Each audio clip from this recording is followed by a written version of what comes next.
ಶಬ್ದ ಜಗತ್ತಿನ ಕೌತುಕಗಳ ಬಗ್ಗೆ ನಾವು ಸರಣಿ ವಿಡಿಯೋಗಳಲ್ಲಿ ಗಮನಿಸ್ತಾ ಇದ್ದೇವೆ. ಅದರ ಮುಂದುವರೆದ ಭಾಗವಾಗಿ ಈ ಒಂದು ವಿಡಿಯೋದಲ್ಲಿ ಇನ್ಫ್ರಾಸೌಂಡ್ ಅಥವಾ ಅವಧ್ವನಿ ಎಂದರೇನು, ಅದರ ವಿವಿಧ ಉಪಯೋಗಗಳೇನು ಎಂಬುದರ ಕುರಿತು ಒಂದು ನೋಟ. ಪ್ರಸ್ತುತಿ ನಾನು ಶ್ರೀ ರಾಜು ಭೂಶೆಟ್ಟಿ.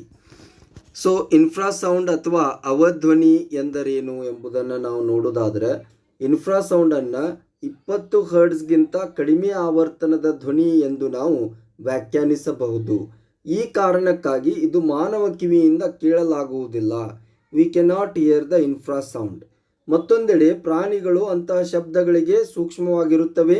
ಪ್ರಾಣಿಗಳಲ್ಲಿ ಕೆಲವು ಭೂಕಂಪಗಳು ಮತ್ತು ಜ್ವಾಲಾಮುಖಿಗಳಂತಹ ನೈಸರ್ಗಿಕ ಘಟನೆಗಳಿಂದ ಇನ್ಫ್ರಾಸಾನಿಕ್ ಶಬ್ದಗಳನ್ನು ಗ್ರಹಿಸಬಹುದು.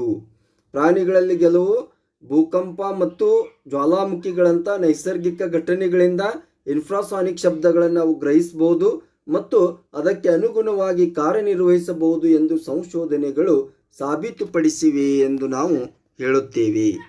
ಇನ್ನು ಈ ಇನ್ಫ್ರಾಸಾನಿಕ್ ಒಂದು ಇದು ಇದೆಯಲ್ಲ, ಇನ್ಫ್ರಾಸಾನಿಕ್ ಧ್ವನಿಯ ಒಂದು ಉಪಯೋಗಗಳು ಏನು ಅಂತಂದ್ರೆ ಹಲವಾರು ಉಪಯೋಗಗಳದಾವು.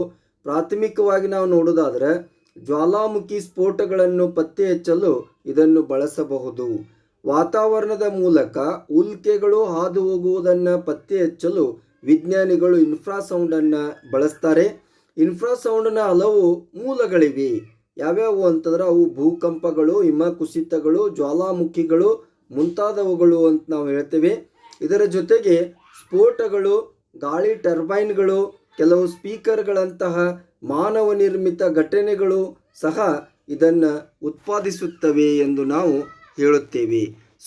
ಇಷ್ಟು ಇನ್ಫ್ರಾಸಾನಿಕ್ ಸೌಂಡ್ ಅಥವಾ ಇನ್ಫ್ರಾಸೌಂಡ್ ಅಂದ್ರೇನು ಅಥವಾ ಅವಧ್ವನಿ ಅಂದ್ರೇನು, ಅದರ ಉಪಯೋಗಗಳನ್ನು ನಾವು ತಿಳಿದುಕೊಂಡೆವು. ಧನ್ಯವಾದಗಳು.